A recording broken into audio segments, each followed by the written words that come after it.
With all the new crops available for Farming Simulator 25, you want to know which one's the most profitable. Well, stick around. I got a spreadsheet to show you. If you enjoyed today's video, make sure to hit like, subscribe, and turn on your notifications.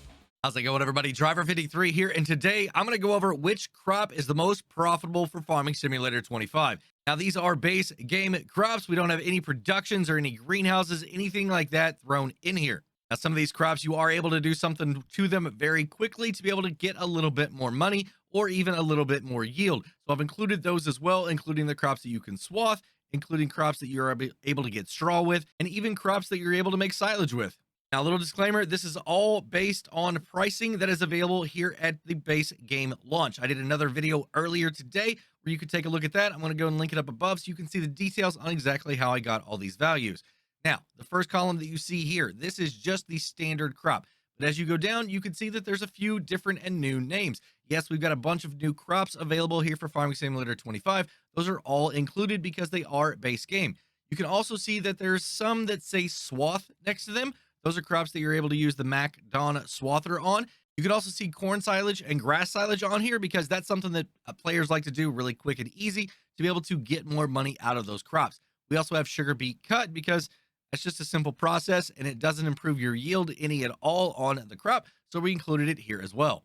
Now, the next two columns that you see here are the yield per square acre. I've got acres first. I'm going to show the other hectare information a little bit later, but right now we're looking at just the square acre. So as you can see that a lot of these have quite a bit of yield, over 25,000 for quite a few of these. I mean, sugarcane is up almost to 46,000.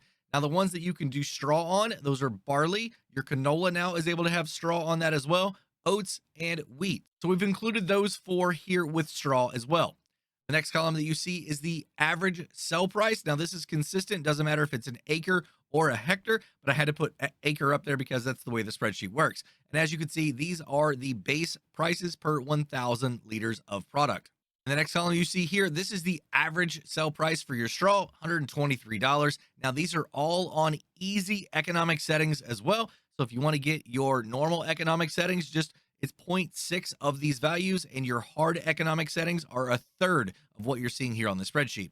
The next two columns that you see here are the gross crop revenue and the gross straw revenue. So whenever you take the amount that you're going to get off of the field and multiply that by your average sell price, you can see right here, these are your average prices. Some of these don't look very good at all, like, hey, $29.71. Now, these values may seem a little bit low compared to some earlier videos that we put out in Farming Simulator 22, and that's because we're looking at an acre instead of a hectare.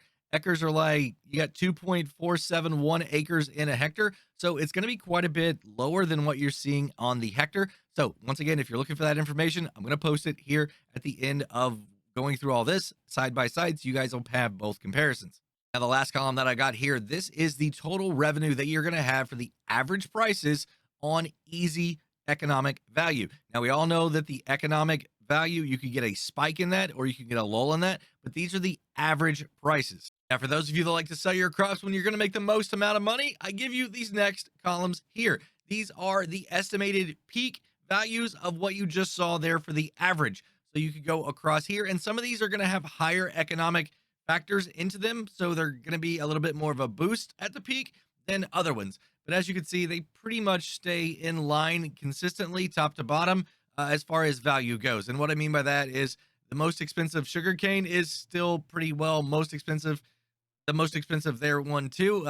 Sugar beet cut kind of takes a little bit of a jump ahead of it, but for the most part, they are lined up pretty well. Now, if this whole chart is a little bit confusing to you and you're not sure exactly where to look, well, I'm going to make it easy for you. I'm going to put some conditional formatting on here, and the cells that are green are going to be the most profitable, and the cells that are red are going to be the least profitable, and this is per acre, all right? So if you've got an acre of land that you want to go ahead and figure out what crop you want to put on it, well, this right here is going to be able to tell you how profitable that is, and should you spend your time on it. And as you can see right here, that the sugarcane and the sugar beet cut come in at the most profitable crops that we have. Now, this is beating out even soybeans and even all of the new crops like carrots and everything like that. Now, carrots aren't bad. They're $14,000 at their peak if you can sell them off at that time, but they're nowhere near close to your sugarcane or your sugar beet cut. Now, all of these crops, they take a long time to harvest, all right? With base game equipment, We don't have all the fun, fancy, cheaty mods out yet. As soon as we do, then these things are definitely going to be the ones to go for. And as promised, here are all the values per acre and per hectare. The yellow are the acres and the blue are the hectares. I've gone ahead and put in the conditional formatting as well to that, and you can see that it's exact same left to right. I just did it in hectare and acre. So you guys don't have to come back to this video every single time you want to check out this information. I went ahead and put it over onto my Discord server as well. I've got a link down below on how you're going to be able to get there. And once you get into the server, you're going to want to look for a channel called Test Results and then go down to FS25 Sell Prices. I'm going to go ahead and put it all right there. It's going to be all part of one big spreadsheet. So just keep an eye out there. That's where all of this information is going to be. And once again, all of this data has been gathered at launch. So this could change and update depending on if yields change or if prices change down the road based on what Giants sees. But if they do happen, we're going to do an update video again, and we'll update the spreadsheet as well. Well, that's going to be it for today, everybody. If you enjoyed the video, go ahead and give it a like if you would. Make sure to hit subscribe and turn on your notifications to keep up to date on my future videos. While you're waiting on those future videos, go and check out one of these two right here. Have a great day, night, evening, everybody. Until next time, this is Driver53 signing off.